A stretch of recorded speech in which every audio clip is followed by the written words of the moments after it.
of sales groups in those three regions. The region Europe, where obviously Spain falls under, is handled by Martin Höchtel. He is here with me, so he is the salesperson, the technical salesperson who is looking after the customers here with regular visits and support. PCV is one of the three business lines of FL Schmidt. So you've heard yesterday, FL Schmidt is structured from the sales point of view, structured into three business lines, which is product business line, service business line, working very closely together, and then PCV, known also as former Krebs. Most all the products in PCV, except Nelson, which is part of PCV now, are the traditional Krebs products, Krebs cyclones, Krebs pumps, and Krebs valves. I will give you a short overview here. I'm not going into any technical details. If there is any detailed applications for individual plants, we are more than happy to go see you there and discuss your specific application, your specific problem in detail with you. So I'll just give you a brief overview, what do we have, and then touch on the main advantages of our products that we are offering, and specifically also on the advantages, the technical features that we think differentiate us from competition, where we see commercial and technical advantages for the customer by using those products. One thing I also would like to mention at the beginning before I go into showing you those products is all the products which are in the PCV business line are very, very easy to replace in a plant, except the Nelson concentrators, which just came to our business line very recently. But pumps, cyclones, and valves typically can be replaced or exchanged in a process plant easily within one shift. I mean, that is already a big difference to all the other products you've seen. Nobody will replace a mill or a thickener or a filter unless there is a real substantial good reason for that. Pumps, cyclones, valves, doesn't even take one whole shift to take them out and put another product in if somebody is not happy, either with the product performance or with the service. So that's why in our business line, we are specifically not just looking at giving good support and of course discuss the proper application to find the proper product for your application with the customer, but we are also very much focused on service support and on availability of parts, which is another big issue for those typically high varying parts.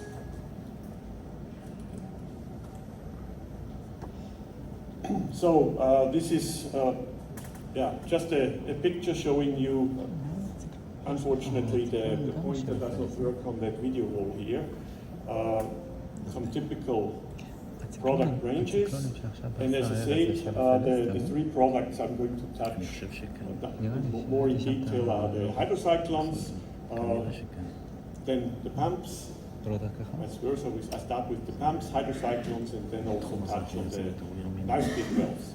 Now PCV, we have, when it comes to pumps, we have more than 25,000 installations in mineral processing plants. Now you might say, oh, there's competitors out there who have substantially more. We started with the pump as a product line only 1999. That's when Krebs bought Australian pump with a very specific feature that I will explain. And within basically 25 years, we made it possible to, first of all, extend our product range to be fully competitive with the largest pump suppliers in the world, on the one hand side, and also to have a worldwide service and warehouse parts supply network. When it comes to hydrocyclones, Krebs cyclones were the first cyclones that were installed in processing plants in the world in 1953. So we were the first ones who put cyclones into mineral processing plants. Before that, in grinding circuits for classification, it was typically screw classifiers, sometimes screens, but mainly screw classifiers that were utilized. Hydrocyclone was a huge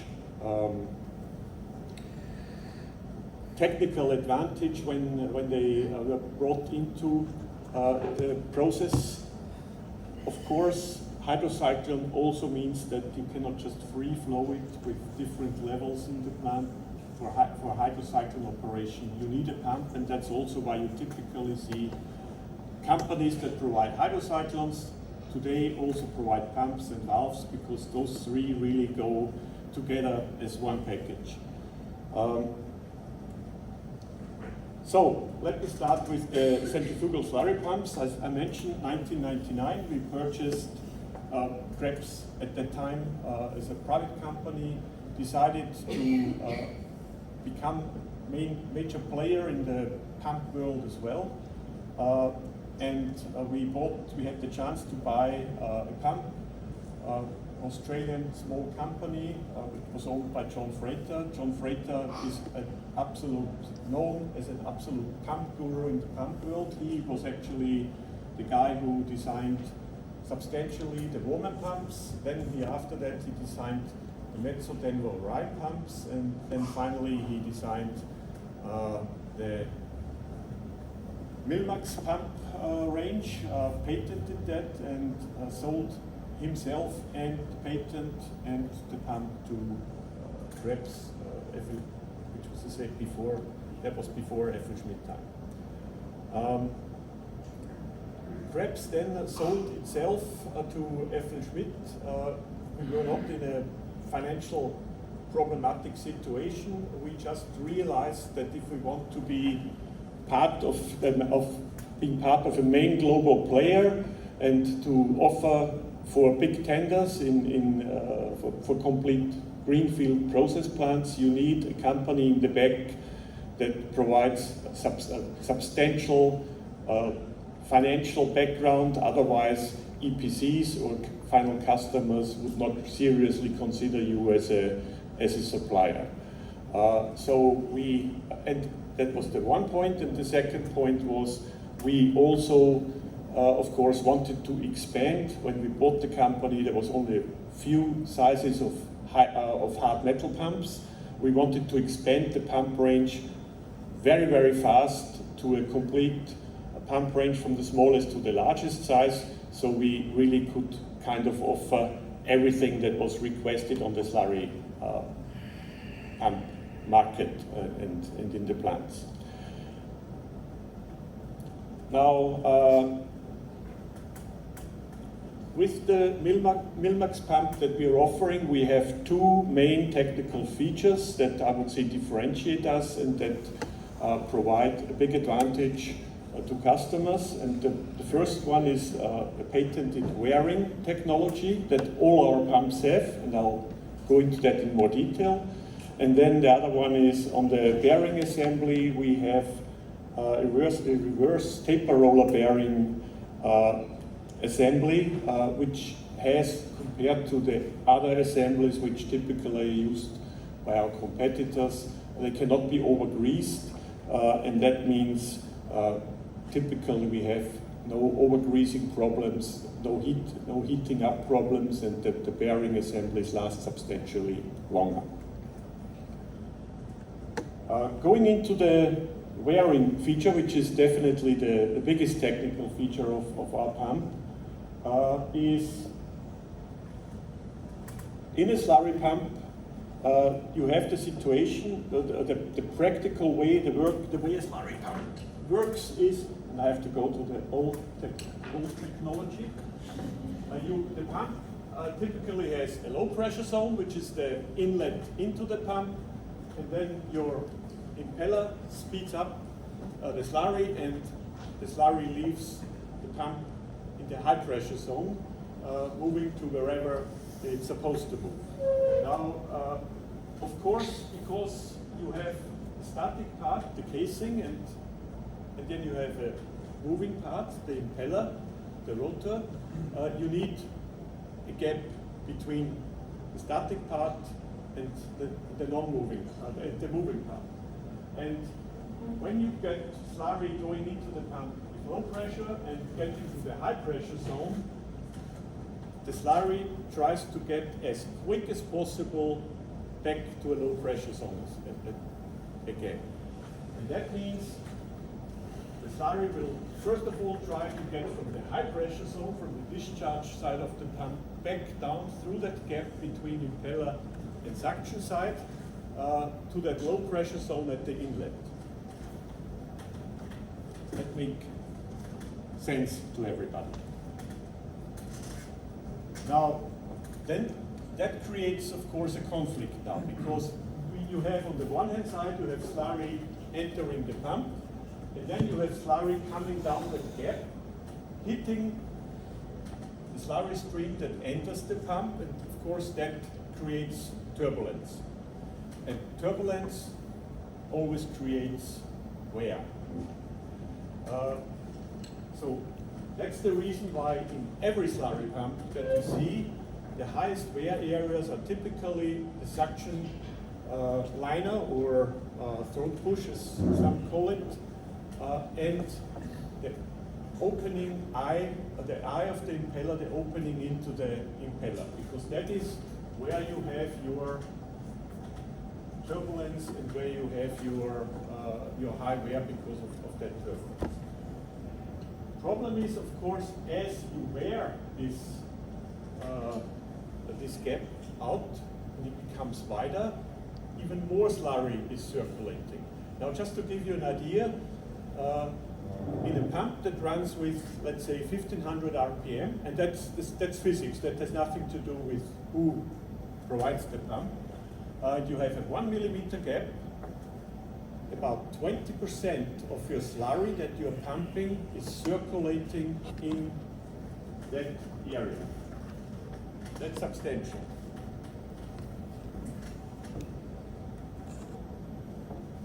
And what it leads to is, of course, high wear on the suction side, and it also leads to high wear on the impeller opening, and as the impeller eye opens up, your efficiency of your pump starts dropping. So now if you need pressure at the whatever filter press, at the cyclone, wherever you pump to, and you need a constant pressure there, if your efficiency drops, it means your pressure to that next piece of equipment will start dropping. To overcome that, you need to speed up your pump. That's what people do with variable speed drives, so they just increase the speed. Higher speed means, again, higher wear. So this is like a vicious circle. And typically you can see that when you open your pumps and you see that the impeller eye, if it's a 3-way impeller, you will see it like it opens up like a triangle. If it's a 4-way impeller, it will open up like a square. And if it's a 5-way impeller, it will open up like a pentagon stuff. So we need to keep that gap between the suction plate and the impeller obviously small. So we reduce the amount of slurry circulating there.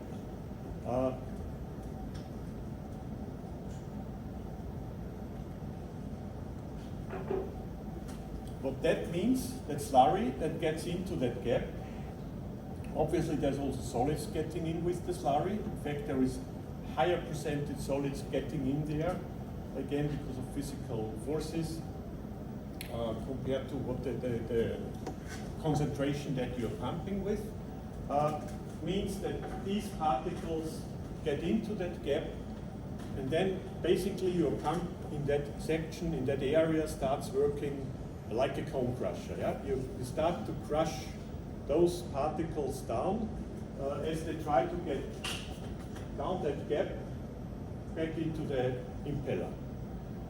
Now, we all know crushing particles means, first of all, energy. Size reduction is equivalent to the need of energy. And secondly, of course, crushing those particles means again high wear. So again, typically these areas here are high wear areas. Besides the issue with your disturbance that you cause by the circulating slurry going back into the feed stream, you also have the wear because of particles are being crushed in there. So that's typically what you see there. So it means significant power loss, and it means as your gap gets bigger and the grinding causes significant power loss, and it causes a lot of wear. Now, the solution, this wearing solution that we are offering, is trying to overcome, or is overcoming, both those difficulties at the same time. So we want, what do we want? We want a very tight clearance between the impeller. I don't know whether you can see that here with the, but we want a tight clearance between the impeller and the suction side, which we create with a wearing that's adjustable from the outside, basically moving that wearing nearly touching the impeller and closing that gap nearly completely, which means we have very, very little circulation in here. At the same time, because we close that here, it gives us the opportunity to open up the rest of the gap to a much wider distance, which means that the crushing of particles in that area here gets minimized, because particles have the chance to go in but also to go out again without being crushed. They cannot go down here when the gap is closed. So we prevent on the one hand side recirculation, and this wide clearance here reduces the crushing effect substantially. What does that mean in figures? And that is numbers which are kind of shown in nearly all cases where we do head-to-head tests. Is we see the 50 to 100%, sometimes even more than 100% increase in wear life, specifically on the suction side liner, on the suction side, and on the impeller. And we see typically minimum of 5 to 10% less power consumption of the pump. The pump is not more efficient than other pumps. It's basically just because we reduce that power loss created by this grinding and by the recirculation. In many cases, we actually see here numbers up to 15%. And if you run, even if you run small pumps with only 30 or 50 kilowatt motors, if you run a large number of them in your plant, you can very easily work out how much money you can save when you count the kilowatts times whatever you pay for the kilowatt hour. And it also makes maintenance a lot safer because you don't need to, like other pumps, take them apart, make that gap smaller, which normally nobody does. People just change the wear parts when they're worn. And in our case, this adjustment of the wearing is done from the outside, and it's done while the pump is running with slurry. So no need to stop. And now this just shows it. It's basically 4 or 6 bolts. And it's done with a simple spanner.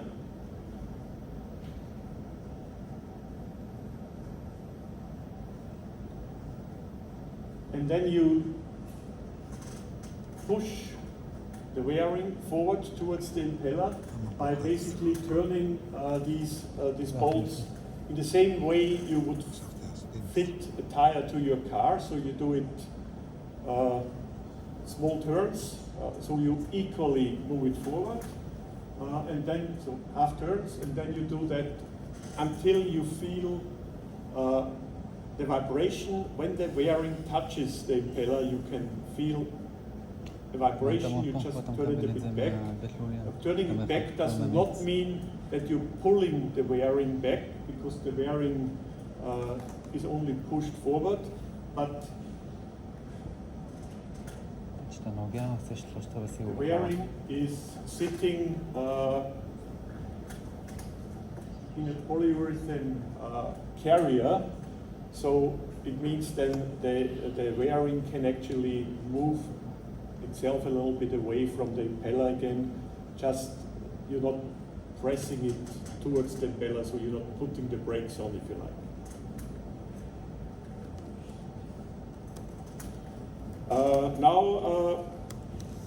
And I won't go into detail here, but as I mentioned, our intention was to get to a full range of slurry pump products as quick as possible. So we offer today, and I don't need to read that out to you, but we offer a number of different pump models. On the one hand side, metal pumps. They are typically cast high chrome pumps, so where the casing, the impeller, and the wearing is cast high chrome steel. But we also have options where we have then casings with exchangeable liners. We call them the Slurrymax pumps or Milmax UMD pumps, where we have the option to just change the liners, mix and match the liners inside the pump. So you can, for example, have a rubber-lined casing in the metal impeller, no problem. You can have a urethane-lined casing in the metal impeller or a urethane-lined casing in the rubber impeller. All is interchangeable and can also be exchanged when you realize that, oh, for my specific application, it would be better to have a mixture of, I don't know, polyurethane, metal, or whatever. We do most of the pumps are horizontal pumps. We offer, with regard to sealing, we offer the typical sealing features: water flush sealing, which is the safest, of course, in mineral processing plant. We offer centrifugal sealing with expeller seals. Disadvantage is you don't need water. Disadvantage is when you stop the pump, you lose your sealing effect, so then actually a little bit of slurry will enter into the shaft arrangement. And we also offer, of course, all the pumps with mechanical seals, and when it comes to mechanical seals, we are very flexible. We are typically supply whatever the customer prefers if he has mechanical seals already at site. Typically customers don't want 3 or 4 different brands. So whenever the mechanical seal will fit into our casing arrangement, we will provide the pump with the mechanical seal that is requested. And then we also do metal and rubber-lined vertical pumps, again, like most other people do, with 3 different standard length options here. The difference or the specific feature of our pump is our pump has a fully recessed impeller, the vertical pump, which means anything that goes into the pump passes the pump, so you have no limitation of a particle size passing. The disadvantage is we can't achieve the same heights as, for example, with the semi-open impeller, because the efficiency is a little bit less than of that. Big advantage when you use it as a sump pump is the pump can run dry without any problem.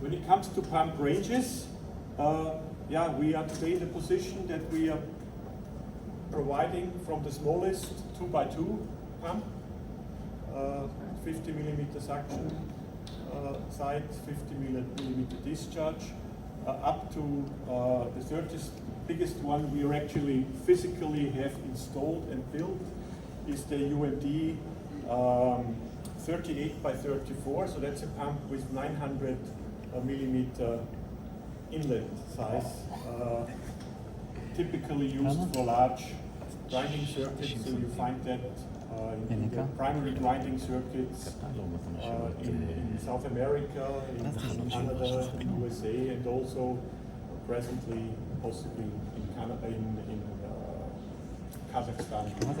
Maybe some of them as well. Not the very large ones, but the very large ones are running in South America and in the States successfully already. And again, these UMD pumps, UMD stands for Ultimate Mill Discharge Pump, are available with rubber-lined or in metal versions. And then I just very briefly also touch on the other point I mentioned, which is the bearing assembly, where we typically have reversed roller bearings, and what we see with our pumps is that with regard to bearing and bearing assemblies, if you look at our aftermarket business, that's the smallest, a very, very small portion of business we are having. We see typically less than 2% of our aftermarket business concerning bearings and bearing assemblies. And when we look at the setup, it means we grease the bearing, the operating bearing is pumping the grease to the past gear. Part of it goes through the lip seal together with the grease that we enter for the lip seal, and then that will leave the bearing, so there is no grease and no dirt ever stuck in the bearing, so the bearings are clean and typically then of course do not overheat and have a substantial longer lifetime. See how I'm doing. And then something you've seen running before the continuous, the little film. We also offer the large pumps with a quick release system. Quick release modules mean that you actually take the wet end of the pump, take that off from your installed pump, put it away, just put another wet end on. Means maintenance time and replacement time of the wet end is typically not more than 8 hours, even for the very, very large pumps, even for the 34 by 32 and for the 36 by 34 pumps. It's a lot safer because you don't need to play around with heavy parts in a dirty, tight environment, and you can take your wet end either to the workshop in the plant, or we can also do an exchange program where we have service centers nearby, and just get another one ready as a standby unit. Whenever you need to change, you have a fresh wet end available. So maintenance is a lot faster, and there is no need after you do maintenance to realign your gearbox, pump, assembly. The only thing you have to be careful is that you use the right bolts here, and you can, as I said, we play the film afterwards again, I think, Shiba, for a short time, because that's obviously the main point. If you use incorrect bolts for the split shaft, then you might have an issue of that flange working.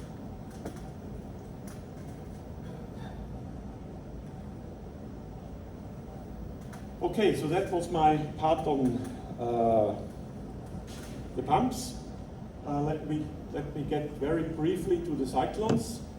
As I mentioned, cyclones, we are definitely the number one in hydrocyclones, with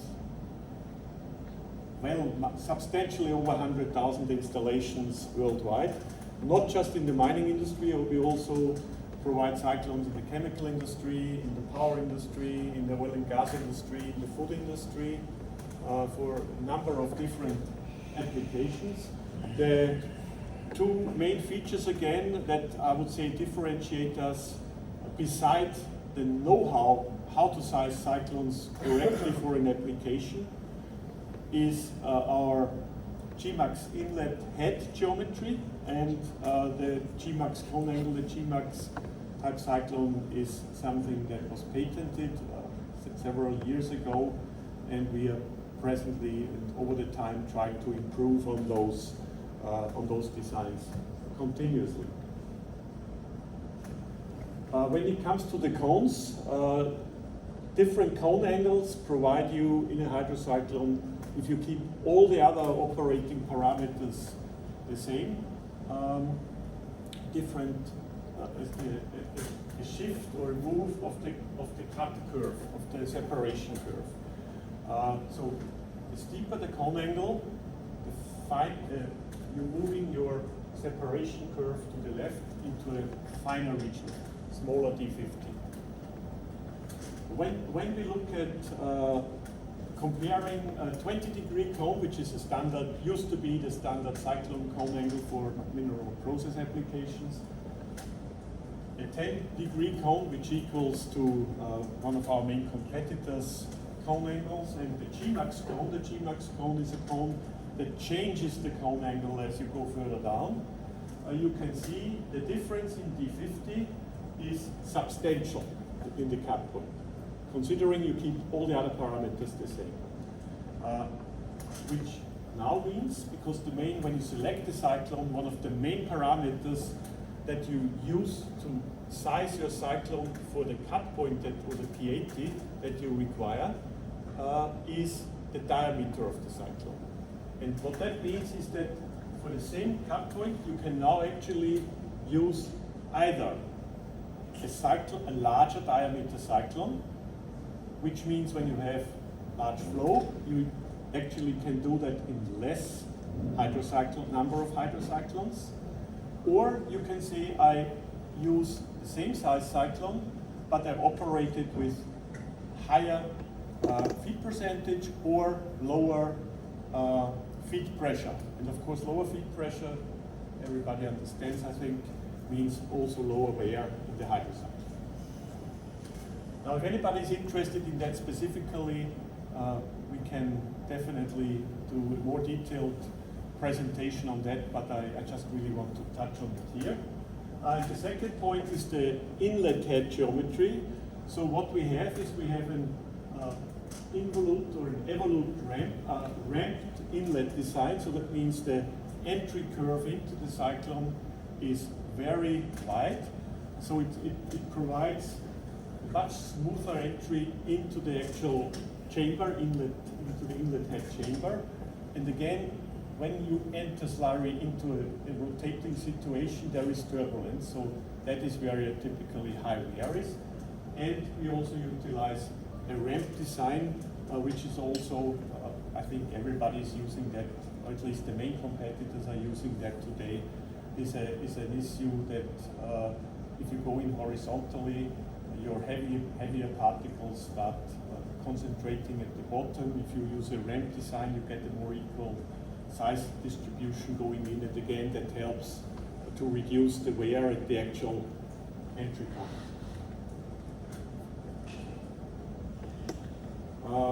So what we offer, we still have the old Series D cyclones that maybe a number of you even have installed in their plants. We also provide, even after 40, 50 years, the wear materials for those. All the cyclones, metallurgical cyclones, metal housing, exchangeable liners.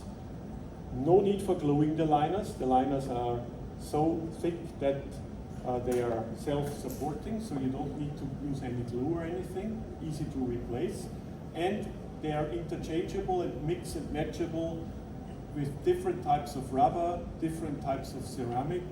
Idea is you want to have as relative equal wear life down to the bottom of the cyclone, so you don't need to continuously change individual parts, but you kind of change everything at the same time in the best case.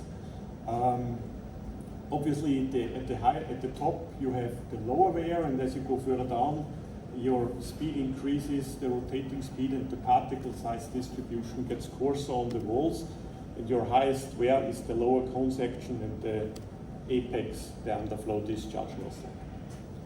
So we have those cyclones. We have the G-Max type cyclone, which is available with the same type of liner mix and match arrangements, and we produce those cyclones from 4-inch, 100mm diameter up to 40-inch diameter.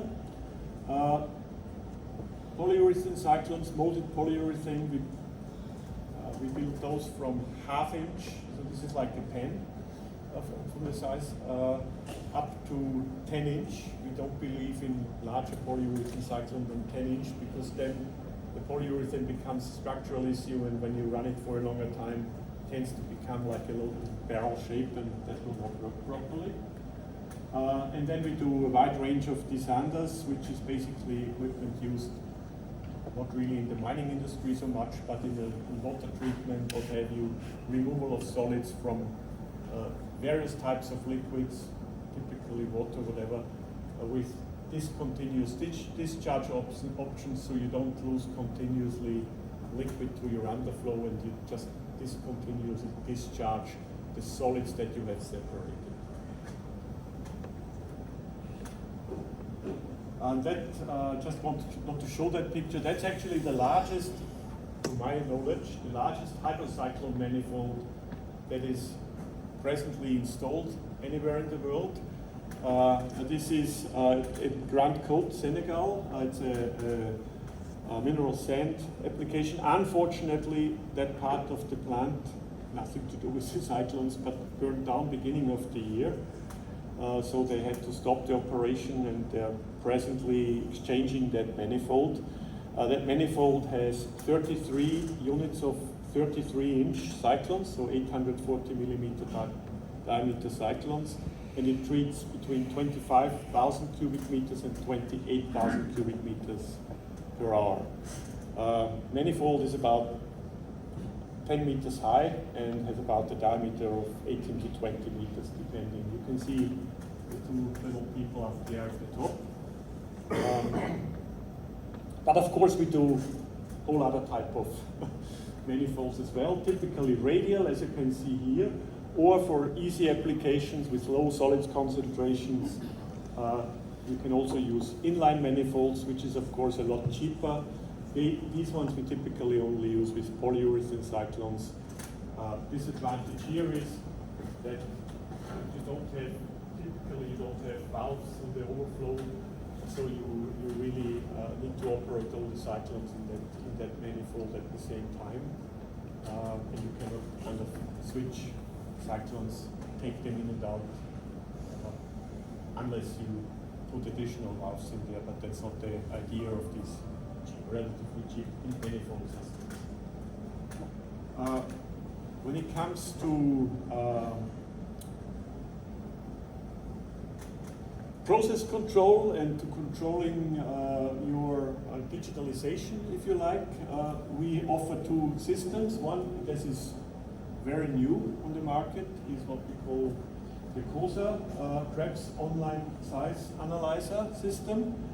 What that does, it is a sensor in the overflow pipe.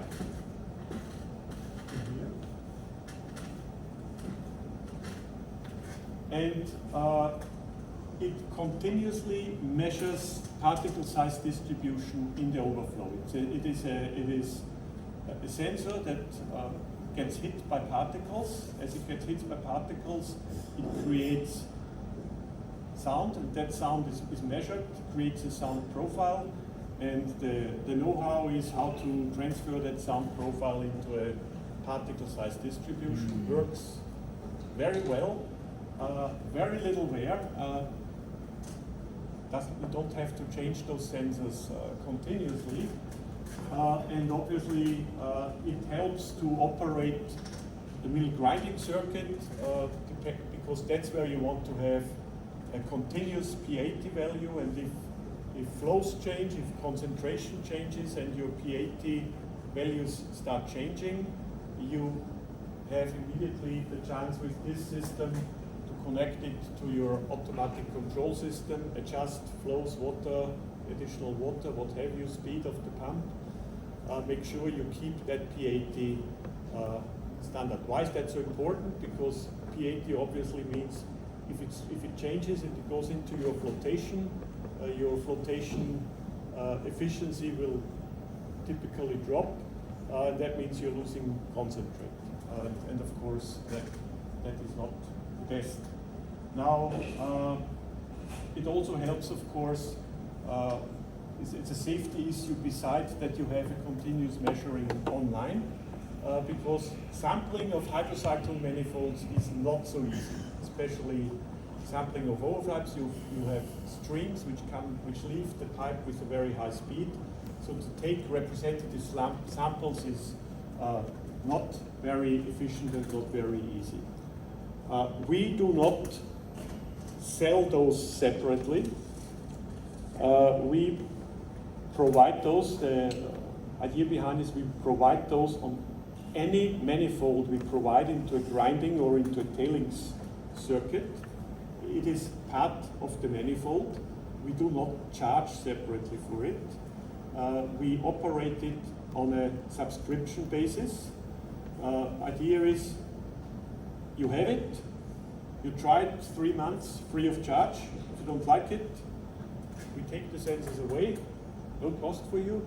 If you like it, you subscribe for a year or 2, and you pay a subscription rate on a monthly basis, and that includes everything. It includes service, maintenance, it includes wear parts, so there's no additional cost beside that subscription basis.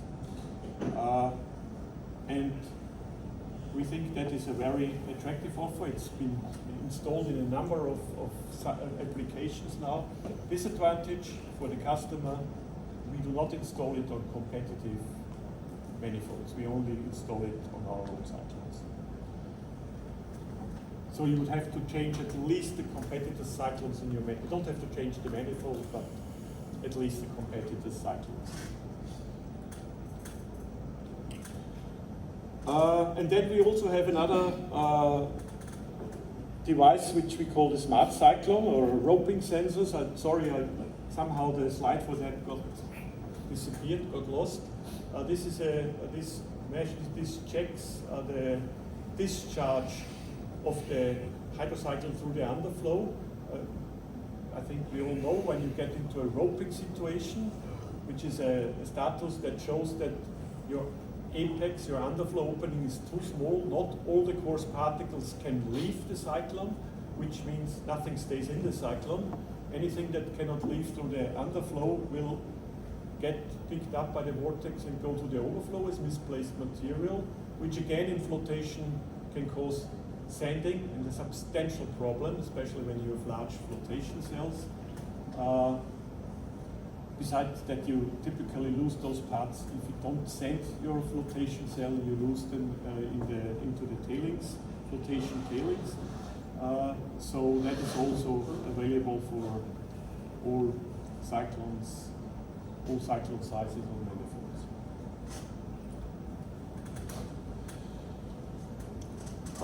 So last but not least, I come to the last product of this PCV line, which is our live gate valves.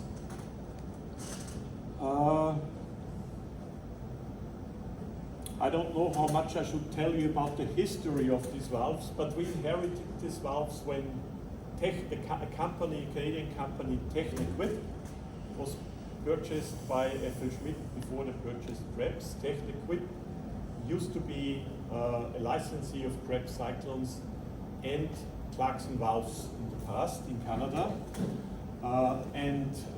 So basically the basis of this valve is originally going back several years to a Clarkson type valve. But it has been developed substantially further, being more user-friendly, more maintenance-friendly. And the valve is a bidirectional valve. It's a knife gate valve, push through.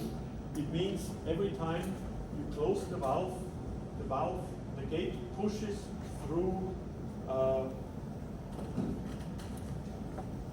the liners of the valve inside, which means that there is no solids ever stuck between, like in a closed body valve where you can capture solids at the bottom, which then will cause small openings in the valve and create very, very quickly high wear, and means that your valve has a very short lifetime depending on how often you open and close it. Those valves last for a very, very long time because you don't have that. Disadvantage is as you push through, it means that while you put the gate down, a little bit of the slurry, while you push it through, as it says, the name says, and it falls out at the bottom. There is ways to capture that, but usually in most applications in a wet processing plant, that is not an issue when you get a little dribbling for a couple of seconds at the bottom of a valve. If it's installed on a cyclone manifold, it doesn't matter anyway because it just falls into the launder typically. The valve, again, is a wide body valve, which is, I would say, the toughest valve because the liners of the valve, put them in from both sides, have substantial length, so the compression that you get when you open your gate, those two liners press against each other, and you have a smooth flow through the valve. The gate comes completely out of that section. When you push through, you push the two liners a little bit apart, the sleeves, and they will seal against the gate. Valve is bidirectional, it doesn't matter which way you put it in. The valve also can be used as an end valve, so it is flanged from both sides. So if you have, for example, a cyclone or a pipe on the other side, you can take it off. If you have a valve closed, you have a tight and safe sealing. If pressure that the valve holds is designed for that purpose. We have the same valve as a wafer valve, which means it's substantially smaller from the length that you put it in. The wafer valves are basically all the same size when it comes for the installation width, so that valve can easily replace closed body valves or other open body valves. It will fit. For the wide body valve, you might need to change the piping slightly on one side if you had a wafer valve installed before. And then both valves come then in different high pressure and extra high pressure versions, so up to 50 bar is no problem. And we built the valves from 2-inch, 50 millimeter to 900 millimeter diameter, 36-inch. So kind of all sizes for all different types of pipelines. The valves are, this is just giving you an idea what sizes we have and what pressures. The valves come with a kit arrangement. So we have the frame of the valve is the same frame, whatever actuator you use. So you can change your actuator, you can change your valve into positions with different actuators. Gates on the valve are quite thick. They're plated. They are also coated for a long lifetime. And then the sleeves are exchangeable. Most people, when they have the cheap knife gate valves, don't change anything. They just throw the valve away and put in new valves. These valves obviously are not price-wise a little bit more expensive, but then really here you can just change the sleeve and you're fine again. You also do exchange programs, or you can do a kind of an exchange program within your own plant, just taking a valve out, putting a refurbished one in, and take the valve to the workshop and just change the sleeve or whatever is needed. So I will just fly over that because it's nothing. It's ultimately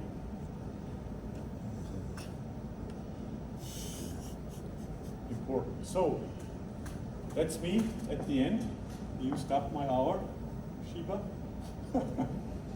Any questions? If there is any specific questions or any specific applications that you would like to discuss, please let us know. We will come to your place and do that at site. We have a very large stock in Europe. I want to mention that as well, because specifically when it comes to changing out maybe a broken pump or a valve that is broken unexpectedly, we have about 160 pumps up to 10 inch on stock in Austria. So we typically can ship a suitable pump in most cases within a week. The same applies for valves. And of course, wear and spare parts as well.